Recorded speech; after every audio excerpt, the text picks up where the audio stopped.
लंबे समय से इंतज़ार था, वो इंतज़ार की घड़ी ख़त्म हुई। हमारे साथ मौजूद हैं मर्द मुजाहिद सलमान अज़हरी साहब। किसी तारुफ की ज़रूरत नहीं, हर कोई इनके नाम से वाकिफ़ है ना। आइए इनसे जानते हैं कुछ सवालों के जवाब। सबसे पहले तो बहुत खैर मकदम है गुंडा की सरजमी पर। गुंडा की सरजमी पर आप पहली बार तशरीफ़ लेकर आए हैं, तो यहाँ की आवाम को आप क्या मैसेज देना चाहेंगे? आप एक मस्जिद की क्या कहते हैं नींव रखने के लिए यहाँ पे आए हुए हैं। काफ़ी समय से लोग यहाँ पे बेसब्री से आपका इंतज़ार कर रहे थे, तो यहाँ पे पहला मैसेज आप गुंडा की आवाम को क्या देना चाहेंगे? अस्सलामु अलैकुम अल्हम्दुलिल्लाह व कफ़ा व सलामुन अला हबीबिहिल मुस्तफ़ा अम्मा बाद। मैं शुक्रगुज़ार हूँ, आप हज़रात ने मुझे मोहब्बतों से नवाजा, इज़्ज़तों से नवाजा। इलाका अगरचे मेरे लिए नया है, लेकिन लोगों की मोहब्बतें ऐसी लगती हैं कि सदियों पुरानी हैं। अल्लाह तबारक व तआला आप सबको शाद व आबाद रखे। मैं प्रतापगढ़ की सरज़मीन से, कुंडा से आप तमाम ही अहलियान को ये पैगाम देना चाहूँगा कि आप गफलत की चादर ओढ़कर सोने का वक्त नहीं है। उठो वगरना हश्र न होगा फिर कभी, दौड़ो के ज़माना चाल अपनी चल गया। आप तमाम हज़रात को बेदारी अब लाने की ज़रूरत है। और किस मामले में बेदारी? एक बात याद रख लें, वो कौमें ख़त्म हो गई जो अपने नबी पाक की शान के लिए खड़ी नहीं। उन कौमों का मुस्तकबिल तो क्या, उनका नामो निशान भी ख़त्म कर दिया गया, उनकी नस्लें भी ख़त्म हो। और अल्लाह तबारक व तआला की तरफ से आज अगर आपको जवानी और इल्म, अमल, इज़्ज़त मिली है, तो ये सब हुजूर पर कुर्बान करने के लिए आज खड़े हो जाए। उन ज़ालिमों, दुश्मनों और कुफ़ार और मुशरिकीन का मुँह तोड़ जवाब देना चाहिए हर बच्चे को और हर जवान को। और अब तमाम मुसलमान घरों में ये बात तय हो जाए कि हम जिएंगे तो हुजूर पाक की ज़िंदगी के हिसाब से जिएंगे। रसूल पाक सल्लल्लाहु तआला अलैहि वसल्लम के अखलाक व किरदार ही हमारे लिए सबसे बेहतरीन आइडियल है, वही नमूना है। आज से गुंडा वालों और अहलियान प्रतापगढ़ इस बात का अहद करके उठो कि हम अपने बच्चों की अब तरबियत यूँ करेंगे कि बच्चा जब हमारा सोने के लिए आए बिस्तर पर तो यही तलकीन करेंगे, मैं सो जाऊँ या मुस्तफ़ा खुले आँख मेरी सल्ले आला कहते हुए। हमारे बच्चों की अब तरबियत नाम मुस्तफ़ा से होगी और बुज़दिली, खौफ और डर निकालना होगा, इसलिए कि यह हमारा अपना वतन है, हमारा अपना मुल्क है। हम इस मुल्क को बर्बाद होते हुए हरगिज़ नहीं देख सकते, चाहे वो कोई भी पाखंडी हो, कोई खबीस मलून हो। जहर फैलाने की जो कोशिश कर रहा है उसको उसके कैफर किरदार तक पहुंचाने में सारे मुसलमान मुत्तहिद होंगे। हज़रत ये देखा गया है कि हाल के दिनों में जो दीन पर हमला है, कोई भी आकर रसूल की गुस्ताखी कर दे रहा है, चाहे वसीम रिजवी हो, नसीमानंद राय हो, या सोशल मीडिया पे आए दिन लोग इस तरीके से वीडियोस देखने को मिलते हैं। तो इसके पीछे की वजह क्या है? क्यों इस तरीके से दीन पर हमले बहुत तेज़ हो चुके हैं हाल फिलहाल दिनों में? मैं आपको इसकी अहम वजह अगर बताऊं तो बहुत सारे लोगों के पेट में ये दर्द होगा, इन कुत्तों की कोई हैसियत ही नहीं है। ये खालिश ज़दा कुत्ते जो बैठ कर के भौंक रहे हैं मेरे नबी पाक की शान और उनकी अज़मत पर, दर हकीकत इसके पीछे जो वजह है वो पूरी की पूरी हुकूमत है और इनकी सपोर्टर है। आप देख लें, ये मेरी बात अगर किसी को कड़वी लगती है, जब तक हुकूमत नहीं चाहेगी ऐसे फसादी कभी भी बाहर नहीं आ सकते। हमने देखा है कोई आम आदमी अगर टिप्पणी कर दे होम मिनिस्टर पर या प्राइम मिनिस्टर पर तो वो दूसरे दिन गिरफ्तार हो चुका होता है। और कितने लोगों पर UAPA, NSA वगैरह लगाया जाता है, और इन जालिमों को खुले सांड की तरह क्यों छोड़कर रखा गया है? इसकी साफ वजह यह है कि हुकूमत की पुश्त पनाही में ये सारे काम कर रहे हैं।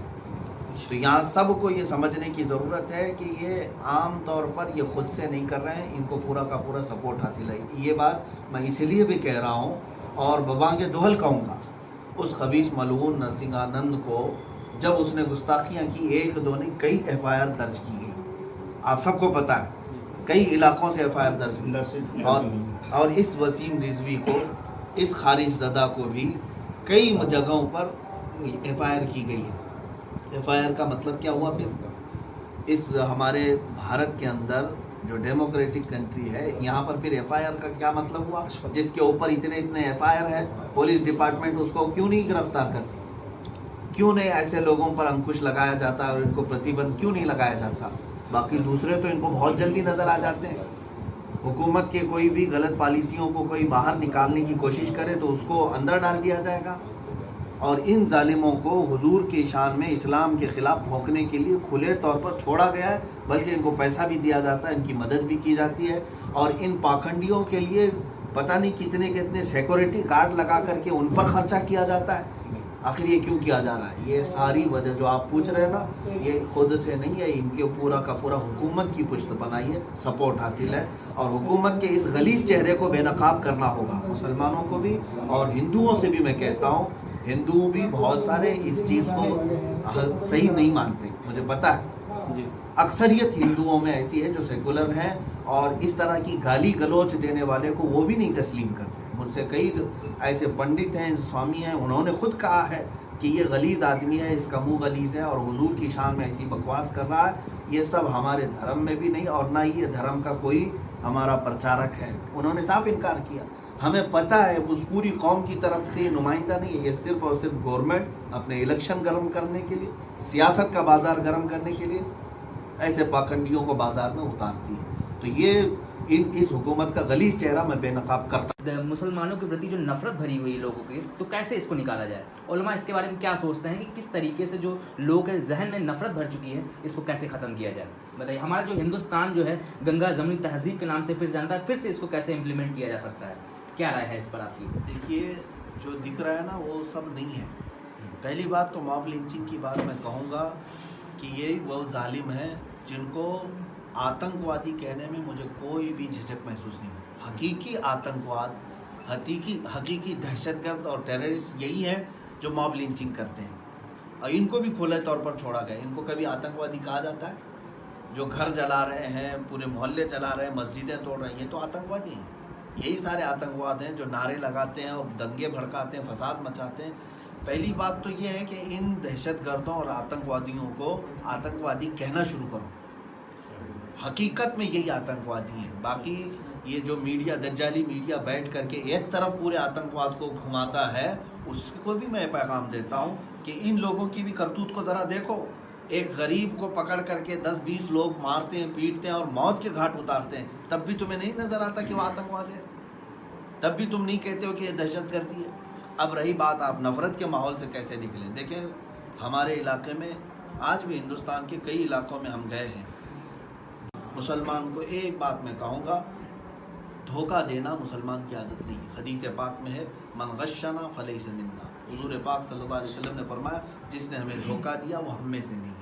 تو مسلمان امانت دار بن جائے اور کردار کا غازی بن جائے، اور حضور پاک صلی اللہ تعالیٰ علیہ وسلم کی امانت داری اور سچائی کو لے کر کے میدان میں اترے، اور پھر دیکھیں محبت کا ماحول قائم رہے گا۔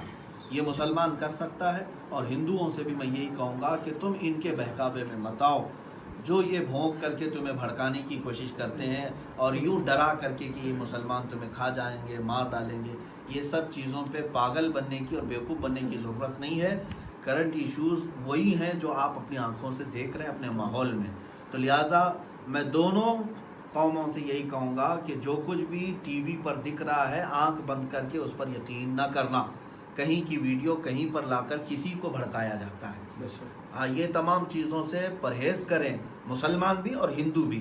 اکثر دنگوں کے پیچھے میں نے دیکھا ہے جھوٹی ویڈیو پھیلائی گئی، کسی کو بھی، ہندوؤں کو بھی بھڑکایا جاتا ہے، مسلمانوں کو بھی بھڑکایا جاتا ہے، اور قرآن کہتا ہے کہ جب کوئی فاسق تمہارے پاس خبر لائے تو اس کی تحقیق کرو، پہلے تحقیق کرو۔ اور یہ سوشل میڈیا ایک فاسق کی ہی طرح ہے، اس کا کوئی اعتبار نہیں ہے۔